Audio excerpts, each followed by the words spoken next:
Tapi ketika kita bikin konten-konten yang dagelan itu kayak audisi idol, itu saya pernah bikin audisi idol itu sampai ratusan ribu yang nonton itu, Pak. Jadi ya bejan-bejanan juga kalau YouTube. Yang penting kita rutin aja upload terus. Oke, assalamualaikum warahmatullahi wabarakatuh. Berjumpa lagi dalam podcast.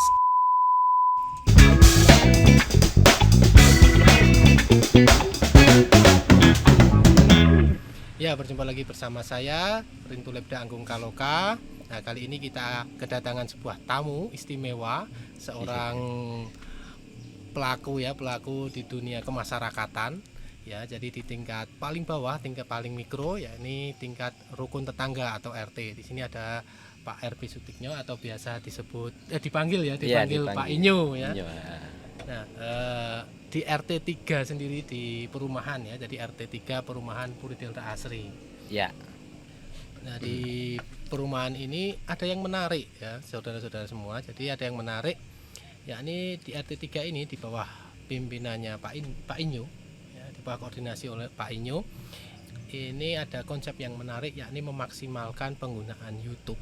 Ya, penggunaan YouTube. Jadi masyarakat diajak untuk berperan serta ya, menggunakan YouTube itu. Sebenarnya ini saya ingin bertanya dulu kepada Pak Inyo. Ya. Tujuan awal penggunaan YouTube itu sendiri untuk apa, Pak? Ya, dalam masyarakat ini gitu. Oke, Pak Rinto. Terima kasih teman-teman. Ya, perkenalkan sebelumnya saya Inyo. Kebetulan saya dipercaya oleh warga untuk menjadi pemangku jabatan RT di lingkungan ini. Nah, jadi untuk YouTube sendiri itu awal pemikiran saya adalah untuk dokumentasi kegiatan aja sih, Pak. Awalnya itu lebih ke situ. Tetapi kalau memang itu nanti diseriusin, artinya dari konten-konten yang kita upload itu mendapatkan tempat di masyarakat ya. Otomatis kan kita akan mendapat subscriber, menambah jumlah subscriber yang otomatis akan menambah jumlah jam tayang yang nantinya itu channel tersebut bisa dimonetisasi, Pak. Nah, kalau sudah dimonetisasi artinya channel tersebut itu sudah mendapatkan penghasilan. Kira-kira seperti itu, Pak Rinto. Nah, kembali lagi nanti penghasilan tersebut kita seluruhnya akan dimasukkan ke kas. Kira-kira seperti itu tujuan awal, Pak Rinto. Saya melihat beberapa video yang ada ini sangat menarik sekali karena di situ terlihat ya keterlibatan masyarakat, jadi keterlibatan warga itu dalam beberapa video, semisal PPRT atau kepanjangannya apa, Pak? Nah, kalau PPRT sendiri itu adalah kepanjangannya perawatan. Sebentar, saya juga agak lupa. PPRT itu pemeliharaan dan perawatan aset RT. Nah, itu. Nah, termasuk di dalamnya apa, Pak? Bisa cerita sedikit, jadi, Pak? PPRT di situ ya sesuai dengan kepanjangannya, Pak, yaitu perawatan, pemeliharaan dan perawatan aset RT. Jadi kita selama ini ya, sampai dengan saat ini 1 tahun pertama saya jadi RT itu sudah ada beberapa yang dibangun, termasuk pos kita bangun 2 kali. Kemudian yang bagian depan sama bagian tengah dan bagian belakang gitu ya. Kemudian di situ juga di bagian tengah kita ada kayak semacam kantor gitu, Pak. Di situ ada komputer, ada printer, sehingga warga ketika membutuhkan suatu apapun yang berhubungan dengan ketik mengetik, ngeprint mengeprint, jadi tidak usah jauh-jauh kemana. Nah, di situ itu butuh yang namanya ada perawatan, Pak. Kayak ya dibersihin lah, kemudian kayak printernya agar selalu dipakai. Makanya PPRT tersebut kita adakan di lingkungan ini. Nah, nggak cuman itu aja sih, di daerah di lingkungan kita sendiri itu kan areanya cukup luas ya di antara RT-RT yang lain. Nah, di daerah pinggiran yang mana di situ pun juga butuh perawatan. Nah, seperti yang teman-teman bisa lihat video-video yang ada gitu ya. Di situ saya tidak mau ada lahan yang ibaratnya ditumbuhi rumput liar, teman-teman. Jadi lahan-lahan yang ada berapapun besarannya itu kita manfaatin untuk tanam menanam Pak. Itu videonya juga ada di Ya, channelnya. sampai saya melihat bisa panen semangka yang besar-besar itu, Nah Pak. itu dia panen semangka, panen kemudian kacang kemarin. Nah itu salah satu tugas dari PPRT. Jadi merawat semua tanaman yang sudah kita tanam, yang sudah kita rawat sampai dengan panen gitu Pak Rinto. Berarti itu kan termasuk juga pemberdayaan masyarakat ya. Ya Pemberdayaan. betul. Nah, saat di warga RT 3 sendiri, bagaimana Bapak melihat keterlibatan dari masyarakat sendiri? Nah ya alhamdulillahnya untuk warga RT 3 sendiri itu warganya cukup aktif. Jadi hampir semua warga itu terlibat dalam hal ini. Nah, paralel memang sebelumnya saya itu sudah bentuk koordinator per blok, Pak. Jadi per deret blok itu ada masing-masing koordinator untuk mengkoordinir pada warganya. Jadi di bawah RT itu ada koordinator Ya, blok. jadi fungsi koordinator sendiri itu sebenarnya untuk mempermudah kinerja RT, mempermudah komunikasi antara RT dengan warganya, Pak. Jadi kita punya 6 deret perumahan gitu ya, 6 deret gang, kita ada 6 koordinator. Jadi sehingga kalau misalnya ada suatu apapun kita tinggal koordinasi sama per masing-masing koordinator blok, nanti koordinator blok yang mendelegasikan ke masing-masing warganya. Jadi gitu Pak Rinto. Oke. Iya. Selama ini kan beberapa kegiatan tadi sudah ikut didokumentasikan di YouTube ya. Ya. Ada dampaknya nggak sih Pak terhadap mungkin keterlibatan masyarakat, atau masyarakat bisa masuk ke YouTube, itu ada dampaknya nggak dengan postingan di YouTube itu? Oh iya. Kalau sekarang itu kan eranya sudah digital Pak. Siapa sih yang nggak mau, ibaratnya siapa sih yang nggak ingin melihat dirinya itu ada di suatu kanal YouTube lah misalnya gitu kan. Memang di awal-awal itu agak susah Pak, karena ya mereka mungkin belum terbiasa gitu ya. Awal-awal itu kalau misalnya mau kita syuting gitu kan, mereka itu masih pada malu-malu, lah apa sih. Tapi lama kelamaan malah mereka itu minta gitu Pak, ayo kapan lagi bikin YouTube, kira-kira sih seperti itu. Memang awal-awal butuh perjuangan kita untuk mengajak mereka. Jadi di dalam sosial ini kita nggak bisa memaksa Pak, nggak bisa sama sekali. Jadi tugas kita itu hanya mengajak bagaimana caranya masyarakat itu bisa terlibat dalam setiap kegiatan yang kita punya. Kira-kira begitu Pak Rinto.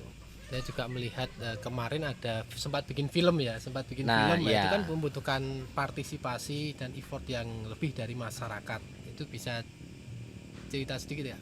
Ya. Terutama itu kan juga menyangkut pesan dari pemerintah ya tentang penanganan COVID itu sendiri yang kemarin. Iya. Itu Sebentar itu yang apa ya filmnya yang judulnya? Spider-Man. Oh, yang Spider-Man versus Corona gitu ya. Oh iya. Jadi sebenarnya gini tuh Pak ceritanya. Memang kan dari awal ketika saya menjadi RT sudah mempunyai cita-cita sih untuk ayolah kita paling tidak punya sesuatu yang bisa dilihat sampai nanti anak cucu kita. Nah kalau yang sebelumnya kan semua kegiatan itu sudah kita dokumentasikan di situ. Nah terus ya yang namanya kita penuh inovasi gitu ya Pak ya. Artinya ayolah kita harus pengen sesuatu yang lebih. Nah makanya kemarin kita coba untuk membuat sebuah karya, yaitu film teman-teman. Nah sebenarnya itu simple Pak. Awal mula dari cerita film tersebut itu sebenarnya simple. Jadi saya waktu itu info oleh Pak RW, untuk mengambil poster ya waktu itu ya, poster atau MMT gitu, MMT untuk dipasang di masing-masing titik di lingkungan kita yang isinya itu menghimbau agar tetap menggunakan masker dan lain, intinya himbauan tentang corona lah gitu. Nah terus sewaktu malam itu juga lalu saya kepikiran, oh ini baiknya kita bikin film nih. Nah, makanya malam itu juga kita langsung skrip Pak, ya skrip sak bisa-bisanya lah gitu kan, namanya juga baru pertama udah kita skrip, kita coba matangkan dengan bapak-bapak. Saya juga sempat bentuk itu tim kreatif Pak di lingkungan kita ini, tim kreatif untuk YouTube ini gitu kan, sempat jalan gitu kan, tapi kemarin karena ada sesuatu yang sesuatu yang sesuatu apa ya tapi Kesibukan karena ada sesuatu kesibukan ya agak terbengkalai sedikit sih. Nah makanya banyak warga yang terlibat waktu itu Pak, yang mengenai film itu ya, termasuk saya sendiri. Intinya itu cuman dikasih MMT oleh Pak RW, disuruh dipasang di di tempat-tempat yang mudah dilihat oleh warga. Intinya sih cuman itu, sehingga jadilah film tersebut. Kalau selama ini kalau Pak Inyo sendiri melihat respon warga tentang video-video yang sudah ada seperti apa, atau tentang channel yang sudah ada? Nah, kalau warga sendiri itu sebenarnya cukup antusias Pak untuk dokumentasi yang melibatkan semua kegiatan di ke-RT-an. Mereka cukup antusias. Nah, terbukti ketika saat ini kita itu ada kegiatan gitu ya, mereka itu kurang semangat ketika tidak ada yang pegang kamera gitu Pak. Ya, intinya seperti itu. Mereka cukup semangat untuk semua kegiatan kita itu agar didokumentasikan dan diupload ke channel yang kita punya. Kira-kira begitu Pak Dunto. Jadi memang channel YouTube ini ya, namanya apa Pak? Gulita Production. Ini memberikan semangat gitu ya. Iya. Memberikan semangat kepada warga. Ya. Jadi mungkin juga sebagai dokumentasi pribadi juga, ini loh aktivitas betul lingkungan. Nah kalau menurut Pak Inyo sendiri, apakah hal ini perlu dilakukan oleh RT-RT lain atau tidak? Oh gitu.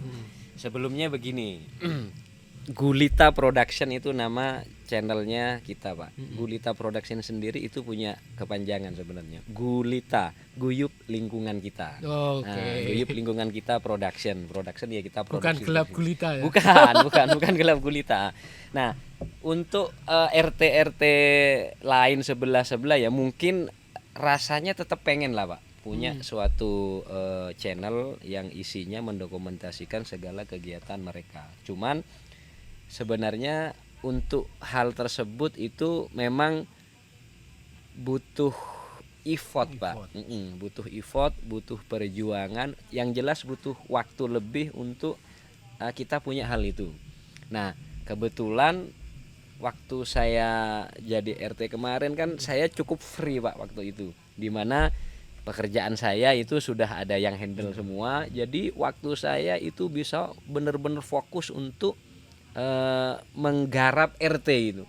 Artinya pikiran saya, tenaga saya memang tidak ada kerjaan lain selain mencurahkan ke kampung ini untuk lebih baik gitu Pak. Intinya gitu sih. Kalau kita nggak punya waktu lebih ya agak susah gitu Pak. Karena ya itu sih, kita butuh mengambil gambar, kemudian mengedit, mengupload betul, gitu Pak. Kan. Itu butuh waktu. Jadi memang di RT 3 Perumahan Puri Delta Asri 5 ini saya juga melihat ada beberapa terobosan yang dilakukan oleh Pak Inyo ini sebagai RT ya. Salah satunya tadi membuat kanal YouTube yang ternyata sangat menarik dan bermanfaat bagi masyarakat juga, lingkungan. Iya. Selain itu kan juga warga lain juga bisa melihat aktivitas dari RT 3. Betul. Terus kedepannya gimana Pak? Apakah ada rencana lagi? Kalau kedepannya tetap ya sesuai dengan keinginan saya di awal bahwa channel YouTube ini kalau bisa itu sampai menghasilkan Pak. Jadi selain kita menyimpan dokumentasi itu kan nggak akan hilang tuh Pak. Mungkin kita mati itu masih ada gitu kan. Nah untuk dilihat anak-anak cucu kita, tapi yang paling terpenting adalah bagaimana caranya si channel tersebut itu nanti bisa menghasilkan. Nah hasilnya nanti akan kembali lagi ke warga. Saat ini itu posisi subscriber itu sudah 800-an Pak Rinto. Makanya untuk teman-teman coba tonton juga Gulita Production ya. Jangan lupa nanti juga dibantu subscribe teman-teman. Di situ banyak kegiatan yang mungkin bisa teman-teman tiru di lingkungan teman-teman masing-masing. Itu cukup baik dan cukup bermanfaat. Nggak cuman sekedar kegiatan-kegiatan aja tuh Pak. Itu yang kita lakukan selain ya memang kita menggerakkan warga untuk saling kenal, kemudian berkegiatan ya, itu juga menghasilkan juga Pak. Menghasilkan dalam artian dari tanam menanam yang kita kerjakan, yang kita lakukan sampai dengan berbuah, itu hasilnya kita lelang lagi ke warga Pak. Jadi sempat melakukan apa? Menanam ya, Ya. memanfaatkan lingkungan, kemudian pernah ternak lele juga. Nah ya ternak Kemudian, lele. Ini yang terbaru apa Pak? Nah kalau yang terbaru ini seperti yang teman-teman lihat nih, angkringan di belakang. Ini adalah juga salah satu apa namanya, swasembada. Pemberdayaan.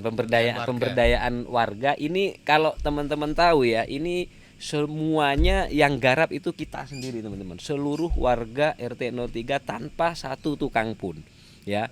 Jadi dari pembiayaan, dari pengerjaan sampai dengan selesai yang saat ini sudah jalan hampir 1 tahun Pak, angkringan. Saya kasih nama R3, angkringan RT 3. Nah mungkin Pak Rinto juga tahu R3 ini juga salah satu pendongkrak kas kita Pak. Selain dari Jimpitan, sekarang itu ada R3. Nah di sini sendiri ini memang bukan untuk pribadi ya. Jadi ini untuk warga, dari warga dan untuk warga teman-teman. Sedikit saya cerita Pak ya mengenai R3 ini. Jadi R3 ini teman-teman letaknya itu kan di paling pojok. Di paling pojok areanya kita yang dulunya itu jangankan ya orang RT sebelah ya yang mau berkunjung ke sini. Kadang warga kita sendiri itu takut Pak mau ke sini. Saya lihat yang saat ini ada gazebo yang seperti teman-teman lihat itu dulu rumput sampai mungkin lebih tinggi dari saya Pak waktu itu rumputnya.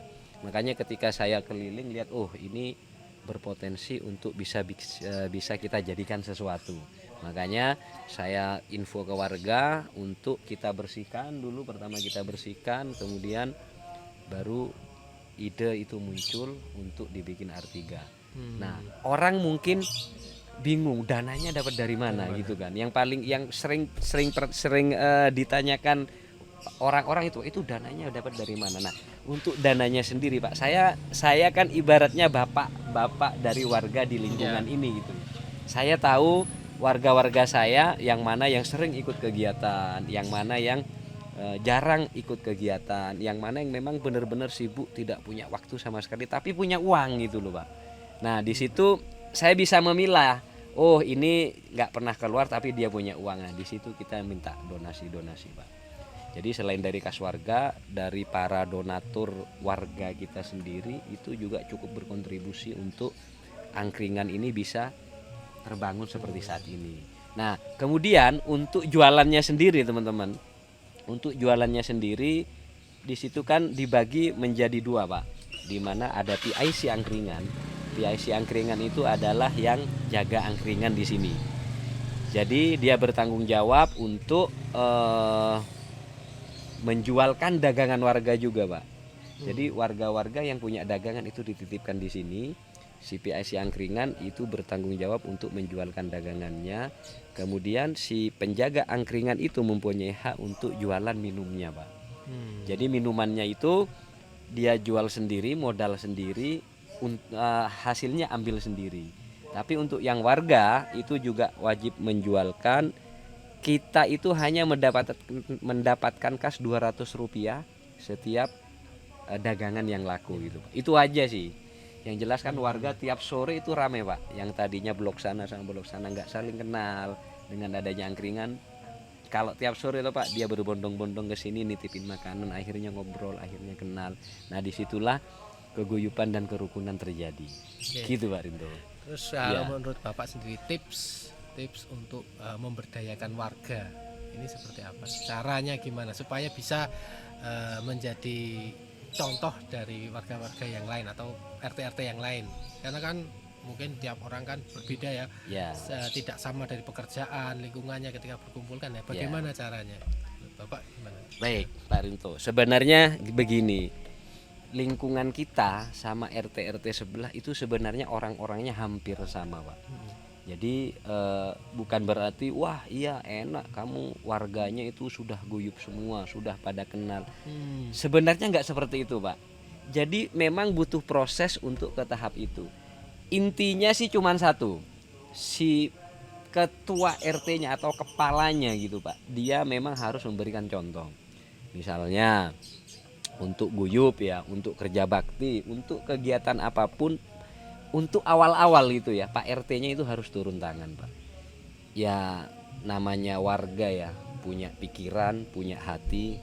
Lama-kelamaan kalau misalnya kita sering ada kegiatan kok sering nggak pernah keluar, diajak sudah ya tetap nggak enak lah Pak. Namanya manusia, kita punya ya seperti yang bilang tadi, punya hati, punya pikiran. Nggak mungkin kalau lama kelamaan itu dia pasti keluar. Yang jelas diajak, kita nggak boleh maksa mereka Pak. Kalau sering dengan adanya banyak itu seneng kok Pak. Kalau misalnya kita sering banyak kegiatan, sering ngumpul kepada Bapak, itu cuman butuh mengajak mulainya aja mereka yang susah. Tapi ketika sudah keluar sekali, dua kali, itu nanti akan kumpul dengan bapak-bapak yang lain. Itu sih tipnya menurut saya ya, cuman ya saya bukan menyombongkan diri sih, enggak. Cuman memang waktu itu awal-awal hampir 6 bulan pertama ya Pak, semua itu saya yang garap Pak. Dari kita setting monitoring jimpitan, kemudian bikin PPRT, input jimpitan, semua itu saya kerjain sendiri waktu itu selama 6 bulan pertama. Ya mungkin pada waktu itu warga-warga yang lain itu juga iki geder gitu RT ini. Mungkin sempat bilang gitu, iki meh opo to kok ketoke kok kampung aja yang dibikin ya. Tapi memang ya itu cara kita untuk warga kita itu paling tidak ya ikut merasa memiliki lingkungan ini sih. Intinya itu sabar, terus ajak mereka, selalu ajak untuk berkumpul guyup rukun dengan kita. Kita tidak bisa memaksa selain mengajak Pak, bapak-bapak ini. Tapi alhamdulillah sampai dengan saat ini tidak ada satupun warga kita itu yang tidak keluar Pak. 100% seluruh warga kita itu sudah pernah ketemu dengan bapak-bapak yang lain. Dan mungkin 90% ya, 90% dari total warga kita itu sudah saling mengenal. Coba jenengan lihat yang RT sebelah, mungkin tetanggaan aja kadang itu nggak kenal loh Pak. Tapi alhamdulillah warga kita itu hampir 90% semuanya sudah saling mengenal gitu Pak. Ya, betul. Iya. Oke, menarik sekali ya dari Iya. perbincangan kita. Kalau kendala tadi, dan kendala dalam artian membuat media untuk RT tadi ya, misalkan YouTube ini, Iya. itu ada kendalanya nggak dalam proses selama ini? Kendalanya sebenarnya sih cuman waktu Pak, masalah waktu. Ya masalah waktu. Ya kebetulan kan saya alat sudah punya, ya ngedit sedikit-sedikit ya bisa gitu kan. Cuman memang butuh waktu aja sama ya peran masyarakat, kembali lagi peran masyarakat sih untuk kita membuat konten yang lebih menarik gitu loh Pak, agar tujuan tadi itu bisa tercapai, yaitu monetisasi channel untuk menghasilkan itu tadi gitu Pak itu. Gitu. Ya. Jadi kadang-kala kan kalau yang rame itu malah yang nggak mutu-mutu. Ya. Ya.